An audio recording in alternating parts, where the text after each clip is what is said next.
하나님의 앞에 진실하고 정직하게 향한 것들에 대해서는 사람들이 무슨 이야기를 하더라도 일체 변명을 하지 않겠습니다. 예수님의 침묵을 가지고 살았어요.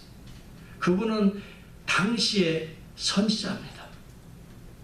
그분이 쓴 책들을 한번 읽어보세요.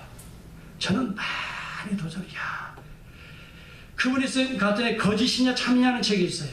오늘날 많은 사람들이 위장된 복음 속에서 위장된 그리스도인 같이 살아간다는 거예요.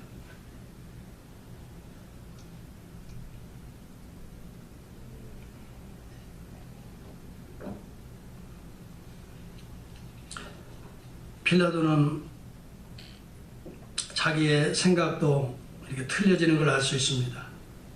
물론 그 생각은 자기 부인이 또 영향력을 미쳤어요. 클라우디아 프로클라라고 하는 여러분 티베리우스 황제의 세 번째 부인의 딸이에요. 그래서 클라우디아, 이게 실질적인 인물이에요. 아구스 황제의 손녀예요. 그렇게 돼요. 그래서 이 사람은 신앙을 믿는 경건한 사람이다. 전날 밤에 꿈을 꿨는데 이 선한 사람을 절대 핍박하지 말도록. 그래서 빌라도 판결할 때 남편한테 그 한 사람을 보내서 내가 간밤에 이 선한 사람으로 인하여 얼마나 힘들었는지 모른다고, 이 선한 사람이 이래 너가 절대 상관하면 안 된다. 그래서 그랬는지 이 바라바를 내놓고 사면을 통해서 살려주려고 했지만 그는 어떻게 했어요? 사람들의 귀에 말에 밀란 때문에, 밀란이 일어나는 것을 두려워해서 자기의 위치 때문에 빌라도는 그릇된 진리를 버리는 선택을 합니다. 이것이 바로 오늘 이 시대 우리 신앙인들의 모습이에요. 24절에 보면 빌라도가 아무 성과가 없었어요. 도리어 밀란이 나르는 것을 보고 물을 가져다가 무리 앞에 손을 씻으며 이르되 이 사람의 피해에 대해서 나는 무지하니 너희가 당하라. 백성이 대답하여 이르되 그 피를 우리와 우리 자손에게 돌릴지어다. 그래서 지금 여러분 유대인들은요, 이후에 40년 이후에 AD 68년에서 70년 사이에 로마의 황제에 의해서 철저하게 유린을 당한, 성이 다 빼앗깁니다. 그리고 그 나라를 잃어버립니다. 그 이후로 2000년 역사 속에 나라가 없었어요. 다 흩어져서. 그래서 디아스포라라는 거예요. 유대인들의 역사가 그랬어요. 그 피를 지금까지, 지금도 제일 화약고가 이스라엘이에요. 중동의 화약고예요. 그 피를 우리와 우리 자손에게 당하라. 여러분, 말 한마디가 얼마나 중요한지 알 수 없어요. 생각 없이 판단하고 말하고. 여러분, 죽고 사는 것이 따라서 혀의 권세에 있나니, 죽고 사는 것이 혀의 권세에 있다 그랬어요. 쉽게 말하면 안 돼. 여기 그들이 말한 그대로예요. 우리와 우리 자손들에게 그 피의 값을 다 갚아라 이거예요. 그래서 결국 십자가에 내어주는 거예요.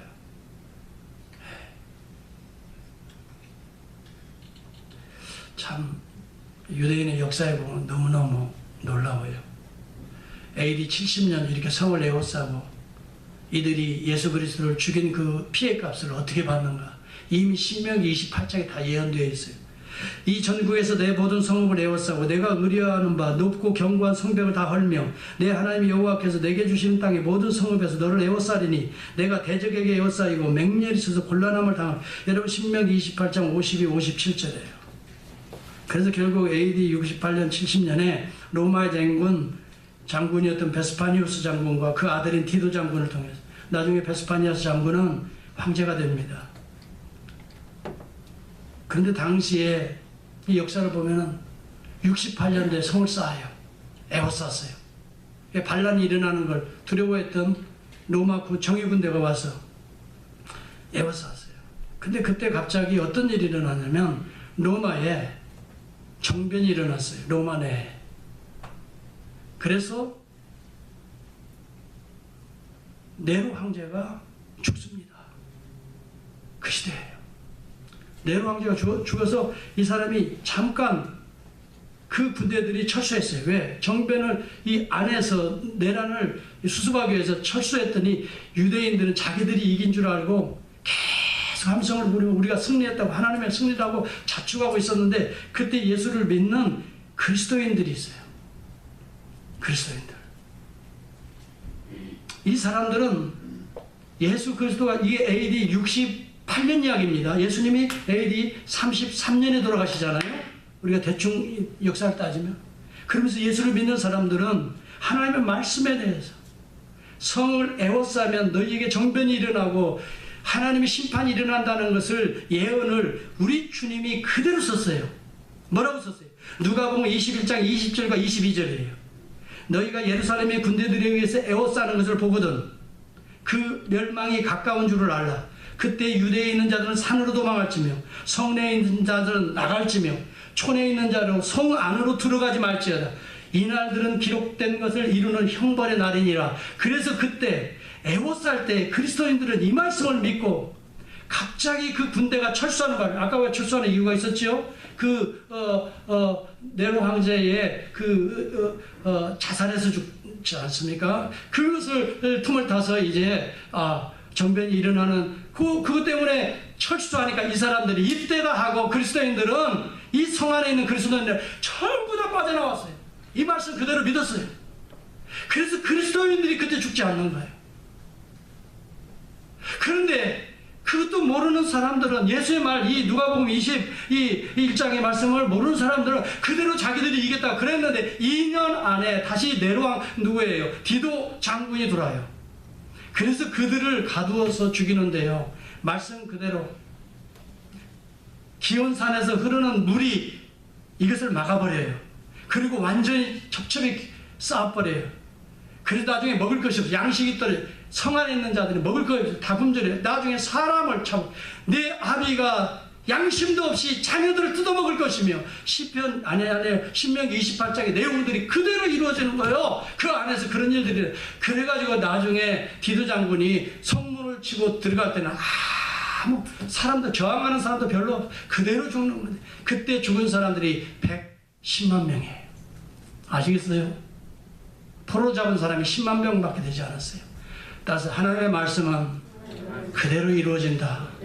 그리고 예수 그리스도 십자가에 넘겨진 그 자들은 더 큰 죄악을 저지르느니라. 오늘같이 그 피를 받고 있다는 거예요. 이것이 역사입니다. 우리는 역사를 왜곡해서도 안 됩니다. 정권의 입맛에 맞게끔 여러분 기분 좋게 해서 여러분 이 세상에 이렇게 하면 복받고 성공하고 이렇게 하면 뭐 사업이 잘 되고 여러분 그것이 아닙니다. 타협할 수 없습니다. 오늘도 진리를 세상에 팔아먹지 말기를 바랍니다. 진리를 세상의 물질과 바꾸지 말기를 바랍니다. 진리를 여러분의 육신의 안일과 맞바꾸지 말기를 바랍니다. 진리를 여러분 값주고 살 수 있는 예수 그리스도를 가슴에 모실 수 있는 보배로운 성도가 되어서 오늘 종말의 때 긴장을 가지고 여러분의 심령에서 가정에서 기업에서 교회에서 하나님의 왕국을 이룰 수 있기를 진심으로 축복합니다. 기도하겠습니다.